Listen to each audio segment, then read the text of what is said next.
We're on location today at Kurgano's, and with me today I have Peter KATZ. Peter, thanks for taking a bit of time out. I know you're a busy guy today. My pleasure. Talk to me a little bit about your performance. You're really kickstarting your career here. You've got a couple of albums under your belt, just released one too. Let's talk a little bit about that. That's an exciting thing. Yeah, I just released a new record a week ago called Still Mine Still, and now it's my job to get it out to the people. Okay. Interesting story behind the title track for Still Mine Still too. Tell me a little bit about that, because I did a bit of research on that. It's a really cool story.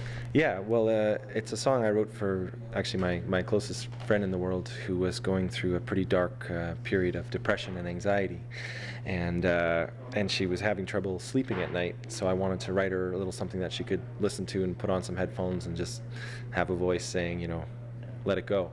And so as I was writing the song, though, I realized that I was also sort of totally doing some self-therapy and writing it for myself. So it ended up becoming a bit of more of a universal theme, and kind of a theme that I realized was running through the record. And so it felt appropriate to call the whole thing Still Mine Still, and just offer a bit of a break, reprieve kind of thing.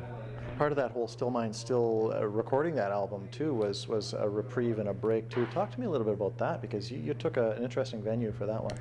Yeah, I mean, I just sort of got tired of being in the recording studio and paying $100 an hour and staring at the clock. It just didn't feel like a very creative environment. So with this record, we were given the keys to this log cabin, which was a huge blessing, and we just brought all the gear in there. We got some great gear and kind of did some little soundproofing and just we weren't on the clock. We were just there, could be focused on the music, and that was a really special thing. And we kind of took the summer. We did sometimes 4 days at a time, sometimes 10 days at a time, and just slowly let the record happen. And while we were there, another thing, instead of kind of chopping everything up, I actually stood, played guitar, and sang at the same time, and recorded everything. So you're getting real takes, real performances. It's not sort of all just chopped up, So contrast that with performing in a place like Kurgano's here.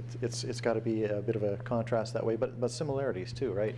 Yeah, I mean, this is like a nice little intimate space, and I sort of like the challenge of playing all kinds of different places, from theaters to places like this to whatever comes my way. I feel like part of the thing that I love about being a musician and a live performer is figuring it out every night, because every night it's like blank slate. Okay, how am I going to make this work? And I like that. Yeah. What do people expect when they come to see a performance by Peter KATZ?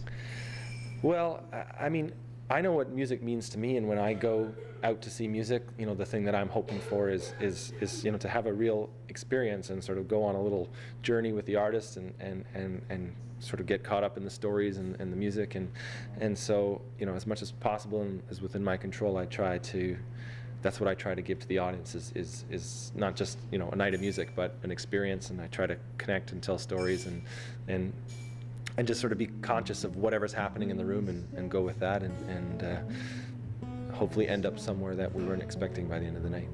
So Peter, it's a little late for people to catch up with you at Kurgano's, but how can people catch up with you online? Because I imagine you have an online presence, ways to find your music. Yeah, I mean, Peter KATZ, KATZ.com is sort of the epicenter, and I'm on Twitter, Peter KATZ Music, and Facebook, and all those kind of places, and yeah, just whatever social media is out there, I try to have a presence there and allow people to find me. Yeah. So you're touring in support of this album. What's next for you after this?